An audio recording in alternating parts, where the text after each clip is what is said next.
السلام علیکم ورحمۃ اللہ وبرکاتہ۔ اعوذ باللہ من الشیطان الرجیم، بسم اللہ الرحمن الرحیم۔ پناہ چاہتا ہوں میں اللہ کی شیطان مردود سے۔ الحمدللہ، جس نیت سے ہم نے آج کا اس پروگرام، یہ مشاعرہ کبھی سمیلن منعقد کیا تھا، اللہ کے فضل و کرم سے بہت ہی زیادہ کامیاب رہا، جس کی ہمیں امید بھی نہیں تھی۔ اور ہم ہمیشہ سے ہی، ہمارا یہ ماننا بھی ہے، یہ ایمان بھی ہے کہ محنت کرنا اپنا کام ہے، اور اس کو کامیاب کرنا یا پھر اس کو زیر کرنا، یہ صرف اللہ کی سوا کوئی اور نہیں کر سکتا، اور یہ صرف اللہ سے منسوب ہے یہ سب صفتیں۔ تو میں یہی ہمیشہ بلیف رکھتا ہوں کسی بھی کام میں کہ بھئی اپنا کام ہے کوشش کرنا، اور ہمیں کوشش کریں ایک بہت ہی منفرد انداز میں ایک اے سی کنونشن ہال میں بڑھے، اور کم سے کم 2000 لوگوں کی ہم نے سیٹنگ کیپیسٹی رکھا تھا، اور الحمدللہ لوگ گواہ ہے کہ آخر تک لوگ، کرسیاں تو پوری فل تھی اور ساتھ میں ٹھہرے رہے لوگ۔ وی آئی پی میں بھی بہت زیادہ سوشلائٹس شہر کے پہنچ گئے تھے، جس میں ہمارے کو سیٹنگ کی بھی کافی پریشانی ہوئی، مگر میں خود کرسی پہ بیٹھ گیا، اور آپ میں سے میڈیا والے کئی بولے کہ ارے آپ کرسی پہ بیٹھے ہوئے، میں بولا جی کیا کریں گے، جو مہمان ہیں ان کو جگہ دینا ہے۔ تو شعراء نے بہت ہی عمدہ کلام پڑھا،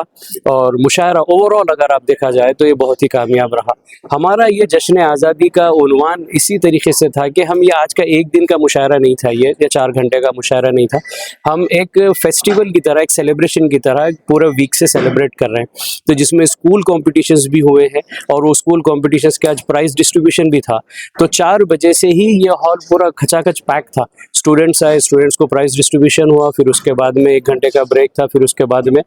مشاعرہ شروع ہوا۔ تو باقی کا تو سب آپ میڈیا والے گواہ ہیں، میں بولوں گا تو ایسا لگے گا کہ بھئی ہر دہی والی اپنا ہی دہی میٹھا بولتی ہے، تو میں اس میں کوئی لفظ نہیں کرنا چاہتا ہوں، اور میں اس میں کوئی کریڈٹ بھی نہیں لینا چاہتا ہوں، کیونکہ یہ اللہ کی ذات ہے جو ہر کسی، جس کو چاہے عزت دے، جس کو چاہے زوال دے، اور ہم کو کسی سے کوئی مطلب نہیں۔ یا اسٹیج سے بھی 2-3 بار بولا گیا کہ پروگرام کو فیل کرنے کے لیے کئی میسیجز بھیجے گئے، میرے کو کسی سے کوئی سروکار نہیں ہے، ہم کو کسی سے کوئی مطلب نہیں ہے، بس ہم کو مطلب ہے تو صرف وہ پروردگار سے مطلب ہے، اس اللہ کی ذات پہ بھروسہ ہے، اور ہماری خالص نیت پہ بھروسہ ہے۔ ایس آر زی جو بھی پروگرام کراتا ہے، اس کے اندر ایک بڑا تعاون ایس آر زی کا خود کا بھی ہوتا ہے، تو ہم یہ کوئی کمرشل یا کسی طریقے سے فنڈنگ ریس کرنے کے لیے یا پھر اپنے آپ کو کچھ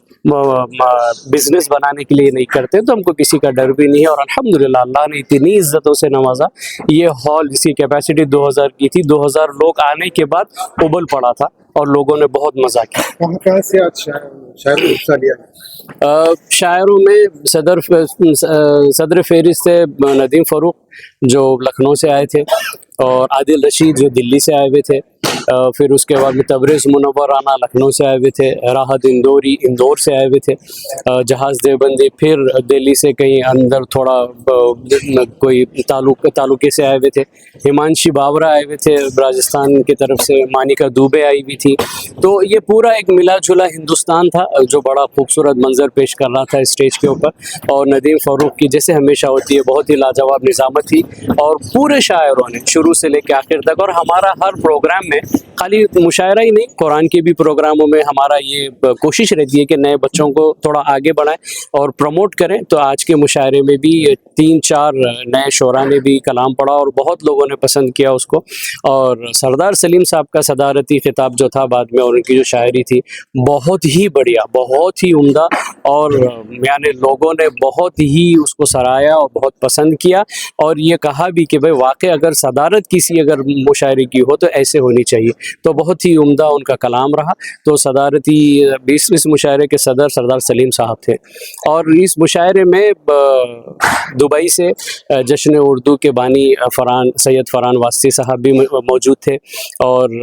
دوحہ قطر سے بزم صدف کے فاؤنڈر اور چیئرمین شہاب الدین بھائی بھی موجود تھے، اور بارہ بنکی کے جو بہت ہی بڑا مشاعرہ ہوتا ہے سانجی وراثت کے جو سرگراں ہیں پرویز احمد صاحب، وہ بھی موجود تھے، اور پٹنہ لٹریری فیسٹیول جو بہت بڑے بڑے پروگرام اور مشاعرے کراتی ہے، اس کے خورشید احمد صاحب وہ بھی یہاں موجود تھے، اور ان کے علاوہ کئی ایسے مہمان تھے جو بعد میں بھی ملے اور پہلے بھی میرے سے کانٹیکٹ میں تھے، جو کویت سے آئے ہوئے تھے، دبئی سے تھے، سعودی سے تھے، کینیڈا سے تھے، یو ایس سے تھے۔ میں بہت حیران رہا کہ دنیا بھر سے اردو ادب کو چاہنے والے محبان اردو یہاں پر موجود تھے، اور اس محفل کو ایک بہت ہی خوبصورت اور یادگار بنا دی۔ نہیں، ایس آر زی کا یہ پہلا پروگرام نہیں تھا، ہم گزشتہ 6-7 سال سے ایجوکیشن اور لٹریری کے لیے کام کر رہے ہیں، اور آگے بھی انشاءاللہ تعالیٰ ایسے پروگرام ہوتے رہیں گے، اور بہت جلد ابھی جیسے بچوں کا اسکول کے بچوں کے لیے مسابقے تھے 5 تاریخ کو، جس میں ایسے رائٹنگ کمپٹیشن تھا جس کا عنوان تھا کہ Muslims contribution in the struggle of India's independence. تو اس پروگرام میں جب ہم پروگرام کی شروعات میں اعلان کیے کہ کوئی بچہ یا بچی ہے جو آ کے قرآن پڑھنا چاہ رہے جس سے پروگرام شروع کرے، تو میں حیران رہ گیا۔ اسکول کے ایک لڑکا اور لڑکی نے آ کے قرآن پڑھا، اور اتنی خوبصورت تلاوت تھی وہ لوگ کی، کوئی تجویدی غلطی نہیں تھی۔ تو وہیں پہ میں نے اعلان کیا کہ انشاءاللہ تعالیٰ بہت جلد اسکول کے بچوں کے لیے، جس میں مدرسے کے بچے نہیں رہیں گے، صرف اسکول کے بچوں کے لیے قرآن ریسیٹیشن مسابقہ انشاءاللہ تعالیٰ ایس آر زی اور آئیٹا اور ملی کونسل مل کر ایک بہت ہی خوبصورت مسابقہ کرائیں گے۔ اور ہمارا جو ایس آر زی ماہر القرآن ایوارڈ ہوتا ہے ہر سال، حفظ قرآن مسابقہ، انشاءاللہ تعالیٰ وہ بھی اس سال دسمبر میں اس کا بھی ہم منعقد ہوگا، یعنی ابھی ایک ہفتہ 10 دن میں اس کا بھی اعلان کریں گے۔ تو ایس آر زی خالی مشاعرے نہیں کراتا ہے، قرآن سے بھی جڑا ہوا ہے، ایجوکیشن سے بھی جڑا ہوا ہے، اور اردو ادب سے بھی جڑا ہوا ہے۔ تو ہم سب چیز کو لے کر مل کر چلنے کی ایک کوشش کر رہے ہیں، اور اللہ سے دعا بھی کر رہے ہیں کہ اللہ حاسدین کی حسد سے، شیطان کے شرور سے ہماری حفاظت فرمائے، اور جو کام ہمارے حق میں بہتر ہے وہ ہمارے لیے بہتر فرما دے، اور صحیح فیصلے فرمائے ہمارے حق میں۔